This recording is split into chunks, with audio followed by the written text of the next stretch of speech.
പണ്ട് എൻ്റെ വീട്ടിൽ കുറേ വർഷങ്ങൾക്ക് മുമ്പ് ഒരു പൂജ നടത്തി. ഞങ്ങൾ സാധാരണ പൂജകളും വഴിപാടൊന്നും വീട്ടിൽ ചെയ്യാത്ത ആൾക്കാരാണ്. അപ്പോൾ വീടൊന്ന് റീമോഡൽ ചെയ്ത്, എൻ്റെ ഫാദർ ഉണ്ടാക്കിയ വീടാണ്, 35 കൊല്ലം പഴക്കമുണ്ട്. അപ്പോൾ ഇടയ്ക്ക് ഞങ്ങളൊന്ന് വീടൊന്ന് റീമോഡൽ ചെയ്ത്, കാരണം പഴയ മോഡലായിരുന്നു വീട്. അപ്പോൾ ഇതൊക്കെ മൊത്തം എല്ലാം ഒന്ന് ഉടച്ച് വാർത്ത് എല്ലാം ഒന്ന് പുതിയ മോഡലാക്കി പണിത് കഴിഞ്ഞപ്പോൾ എൻ്റെ വൈഫ് പറഞ്ഞു, നമുക്കൊരു പൂജ ചെയ്യണം, ഒരു ഗണപതി ഹവനം, ദേവീപൂജ, അങ്ങനെയുള്ള എന്തൊക്കെയോ കുറേ പൂജകൾ. അപ്പോൾ പൂജാരിയോട് കണ്ടപ്പോൾ പൂജാരി പറഞ്ഞു, അത് എന്താണ്, നമുക്കൊന്ന് ചെയ്യാമല്ലോ, അത് ചെയ്യണം എന്നൊക്കെ പറഞ്ഞു. ശരി, ആയിക്കോട്ടെ. അങ്ങനെ വീട്ടിൽ കൊടുത്ത് പൂജ ചെയ്തു. അപ്പോൾ പൂജ ചെയ്ത് കഴിഞ്ഞിട്ട് ഇവർ കുറേ ആവാഹനം ഇങ്ങനെയൊക്കെ പിടിച്ചിട്ട് ഇങ്ങനെ ആവാഹിച്ചിട്ട് അതിങ്ങനെ പ്രതിമയിലോട്ടും കോയിനിലേക്കിട്ടൊക്കെ ഇങ്ങനെ ആവാഹിച്ച് ഇങ്ങനെ വെച്ചിട്ട് ഇതെല്ലാം കൂടി ഒരു ഇതിങ്ങനെ ത്രികോണ ഷേപ്പിലുള്ള സർപ്പത്തിൻ്റെ എന്തൊരു സാധനം കൂടി ഉണ്ടായിരുന്നു അതിനകത്ത്, എനിക്കത് ഓർമ്മയുണ്ട്. ഇതെല്ലാം കൂടി ഇങ്ങനെ ഇതാക്കിയിട്ട് തന്നു. എന്നിട്ട് പറഞ്ഞു, ഇങ്ങനെ ഇവിടെ ആമയുടെ മനയിൽ പോകണം, പിന്നെ വേറെ 2-3 ക്ഷേത്രങ്ങൾ, പാമ്പമ്മക്കാടല്ല, വേറെ ഏതോ ക്ഷേത്രം, കൊടുങ്ങല്ലൂരാണെന്ന് തോന്നുന്നു, കൊടുങ്ങല്ലൂർ അമ്പലം, അങ്ങനെ 2-3 അമ്പലങ്ങൾ, 3 അമ്പലമായിട്ട് പറഞ്ഞു, എനിക്ക് ഓർമ്മയില്ല, കുറേ കാലങ്ങളായി. അങ്ങനെ ഈ അമ്പലങ്ങളിൽ പോയിട്ട് അവിടെ നിക്ഷേപിക്കണം എന്ന് തോന്നുന്നു. അപ്പം ഞാൻ അങ്ങനെ തന്നെ രാവിലെ തന്നെ നമ്മുടെ ഒരു കസിൻ്റെ മകനുണ്ട്, അവനെ വിളിച്ചിട്ട് പറഞ്ഞു നമുക്ക് ഒന്ന് പോകണം എന്ന് പറഞ്ഞപ്പോൾ അവൻ വന്നിട്ട് ഞാൻ ഇവിടെയാണ് പോകുന്നത്.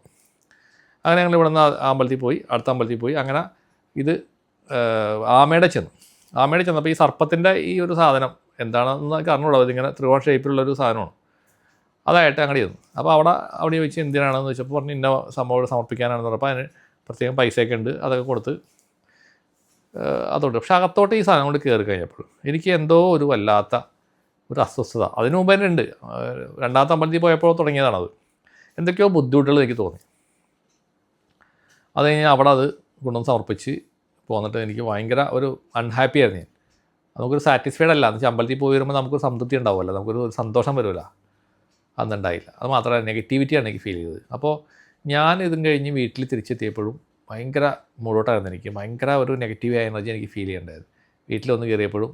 അത് കഴിഞ്ഞ് ഞാനിരുന്ന് പിന്നെ കുറേ ജപമൊക്കെ നടത്തി. പിന്നെ വേറെ നമ്മുടെ ഇവിടെയുള്ള വേറെ അമ്പലങ്ങളിൽ പോയി, നാട്ടിലുള്ള അമ്പലങ്ങളൊക്കെ പോയി, അവിടെയൊക്കെ പോയി ഇരുന്ന് അങ്ങനെ ഒരു നാളികേരം മേടിച്ചൊക്കെ തലക്കൊക്കെ ഒഴിഞ്ഞ് മുട്ടി. അപ്പോഴാണ് ഈ സാധനം എൻ്റെ ശരീരത്തിൽ വിട്ടുപോയത്, എന്തൊരു നെഗറ്റീവ്. അപ്പം ഞാൻ ആലോചിച്ച്, ഇത്രയും ഒരു ഗംഭീരമായ 10-25,000 രൂപയൊക്കെ ചിലവാക്കി ഞാൻ ഈ ഒരു പൂജ നടത്തിയിട്ട് എന്തുകൊണ്ട് ഇങ്ങനെ വന്നു എന്നുള്ളത് ഞാൻ ചിന്തിച്ചു. അപ്പം ഞാൻ എൻ്റെ ഒരു ലോജിക്കിൽ പറയുന്നൊരു കാര്യം കേട്ടോ, ഞാനൊന്ന് മനസ്സിലാക്കിയൊരു കാര്യം, പൂജാരികൾ ഈ ആവാഹനമൊക്കെ ചെയ്തിട്ട് ആവാഹിച്ച് കഴിഞ്ഞിട്ട് ഈ സാധനം നമ്മളുടെ കയ്യിലേക്ക് തിരിച്ചു തരുകയാണ്. പിടിച്ചോ, ഇതാ നിങ്ങളുടെ ബാധകൾ നിങ്ങളുടെ കയ്യിൽ ഇരിക്കട്ടെ എന്നും പറഞ്ഞിട്ട് അവർ സന്തോഷമായിട്ട് പോവുകയാണ്. അപ്പോഴാണ് എനിക്ക് കാര്യം കത്തിയത്.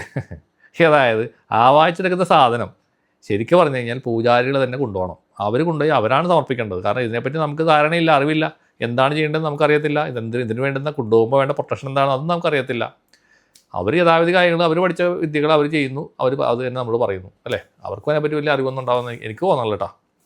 പക്ഷേ ഞാൻ എൻ്റെ ലോജിക്ക് വെച്ച് നോക്കിയപ്പോൾ ഇവർ ചെയ്യുന്ന ഒരു അക്രമമല്ലേ, നമ്മുടെ നിന്നൊക്കെ പൈസയും വാങ്ങിയിട്ട് ഇതിനൊക്കെ ആവാഹിച്ചെടുത്ത് പോകാൻ നേരത്തതാ സന്തോഷത്തോടെ മേടിക്കും, പിടിച്ചോളും എന്ന് പറഞ്ഞാൽ നമ്മളെ ബാധന തിരിച്ച് മേടിക്കുന്നതിന് തുല്യമായില്ലേ? നമ്മളുടെ ബോഡിയിലേക്ക് ഈ സാധനം കയ്യിലേക്ക് വന്നു കഴിഞ്ഞാൽ നമ്മൾ ഓട്ടോമാറ്റിക്കലി നമ്മുടെ ശരീരത്തിലേക്ക് സാധനം കയറും. നിങ്ങളൊന്ന് ആലോചിച്ച് നോക്കൂ, ശരിയാണോ തെറ്റാണോ? ഇവരിത് ആവാഹിച്ച് വെച്ചിരിക്കുന്ന സാധനം ഇത് അതിന് തന്നെ ഭദ്രമായിട്ട് അതിൽ ഇരിക്കും എന്നുള്ളതിന് എന്താണ് ഉറപ്പ്, എന്താണ് ഗ്യാരണ്ടി? എൻ്റെ അനുഭവമാണ് ഞാൻ പറയുന്നത്. ഇത് എൻ്റെ മാത്രമേക്കില്ല, നിങ്ങൾക്ക് പലർക്കും ഉണ്ടാവും ഈ അനുഭവം, സെയിം അനുഭവം.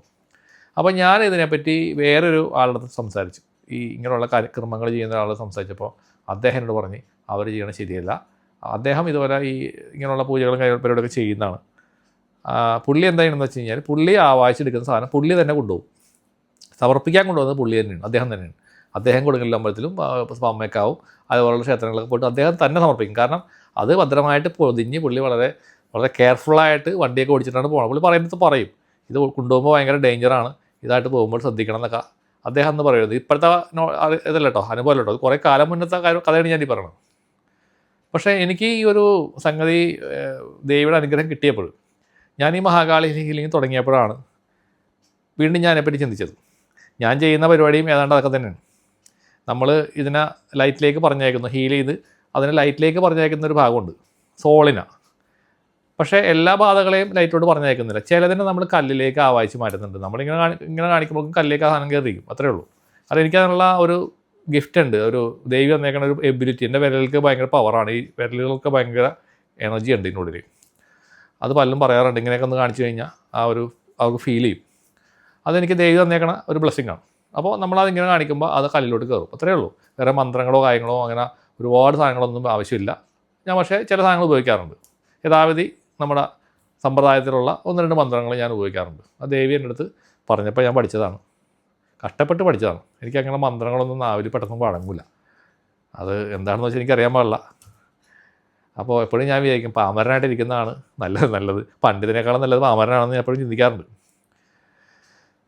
ഇത്രയൊക്കെ ബുദ്ധിമുട്ടി ഇതൊക്കെ പഠിച്ച് എടുത്ത് നമ്മൾ ചൊല്ലുമ്പോൾ തെറ്റിപ്പോയാൽ അത് നെഗറ്റീവായിട്ടുള്ള എഫക്റ്റ് ആയിരിക്കും ഉണ്ടാകുക. ഞാൻ തന്നെ ഉണ്ടാക്കി ചെയ്യുമ്പോൾ തെറ്റ് വന്നാലും ദൈവം അങ്ങോട്ട് ക്ഷമിച്ചോളൂ എന്നുള്ളതാണ് എൻ്റെ ഒരു വശം. ഇതുവരെ വിജയിച്ചിട്ടുണ്ട്. ഇനി ഞങ്ങൾ അങ്ങനെ ആകും എന്ന് ഞാൻ പ്രതീക്ഷിക്കുന്നു.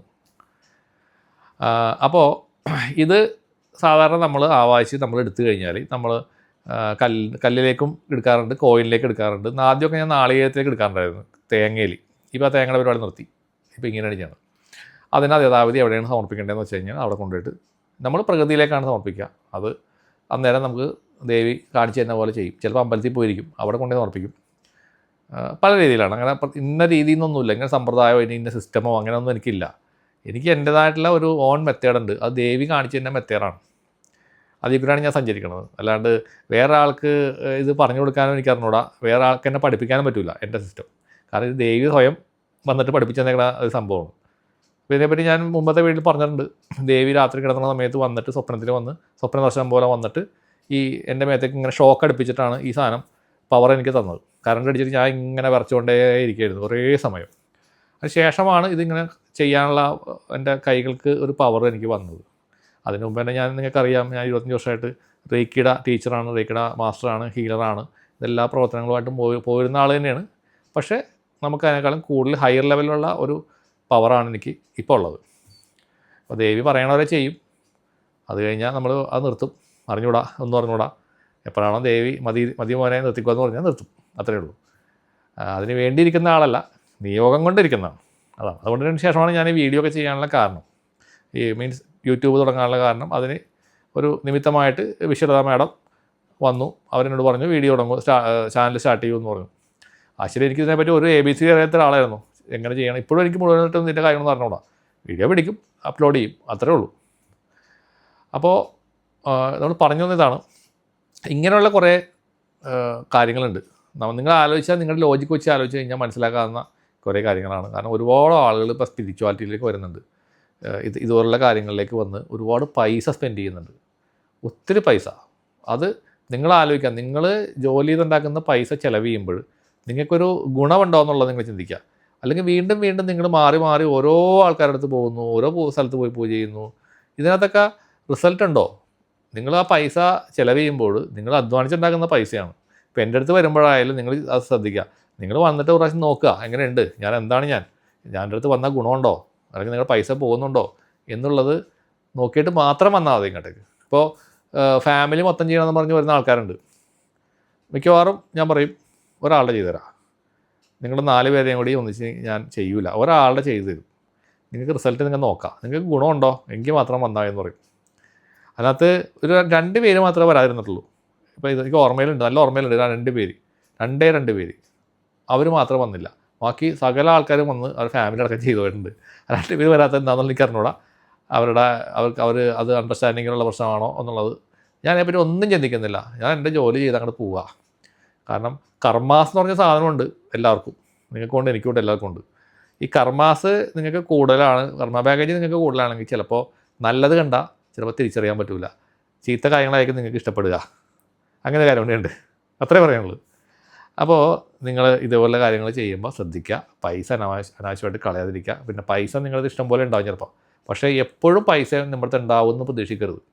ഒരു നല്ലൊരു കാറ്റ് വരുമ്പോൾ നിങ്ങളേക്ക് ഈ കാറ്റ് എപ്പോഴും ഉണ്ടാവുമെന്ന് വിചാരിക്കും. പക്ഷേ അത് ആ സമയത്ത് നിങ്ങൾ കുറച്ച് ഈ പൈസ വരുമ്പോഴേക്കും അതവിടെ സ്റ്റോർ ചെയ്ത് നാളത്തേക്ക് വേണ്ടി കരുതി വെക്കാൻ നിങ്ങൾ ശ്രമിക്കണം. അല്ലെങ്കിൽ വന്ന കാശ് പോയി കഴിഞ്ഞിട്ട് നാളെ വരുമെന്ന് വെച്ചാൽ നിങ്ങൾ നോക്കിയിരിക്കും, വരില്ല. അത് നിങ്ങളുടെ പ്ലാനറ്ററി എഫക്റ്റാണ്, ഗ്രഹങ്ങളുടെ ആ ദൃഷ്ടി, ഗ്രഹങ്ങളുടെ ആ ഒരു പവർ എന്ന് പറഞ്ഞു കഴിഞ്ഞാൽ ഭയങ്കരമാണ്. ആ നല്ല ഗ്രഹങ്ങൾ നിങ്ങൾ നോക്കി മണി വരാനുള്ള സമയത്ത് നിങ്ങൾക്ക് മണി വരും. അപ്പോൾ നിങ്ങൾ സംഭരിച്ച് എവിടെയെങ്കിലും മാറ്റി വെച്ചോളണം നാളത്തേക്കുള്ളത്, നാളെ ജീവിക്കാനുള്ളത്. ഇതൊരു റിയാലിറ്റിയാണ്. നിങ്ങൾ പലരും ശ്രദ്ധിക്കാത്ത കാര്യമാണ്. ആർഭാടമായ ജീവിതം, അനാവശ്യമായിട്ട് ആർഭാടങ്ങൾ കാണിച്ച് വെറുതെ പൈസ കളയരുത്. ഇതെൻ്റെ ഒരു ഉപദേശമായിട്ടൊരു കൂട്ടിക്കോ. ഞാൻ കുറേ പേരെ കണ്ടിട്ടുണ്ട് ഇങ്ങനെ, അത് അവസാനം ഇങ്ങനെ കൈ നീട്ടി നടക്കുന്ന അവസ്ഥ. അത് ഒഴിവാക്കാനായിട്ട് എല്ലാവരും ശ്രമിക്കുക. എല്ലാവർക്കും ഭഗവതിയുടെ അനുഗ്രഹങ്ങൾ ഉണ്ടാവട്ടെ. നന്ദി, നമസ്കാരം.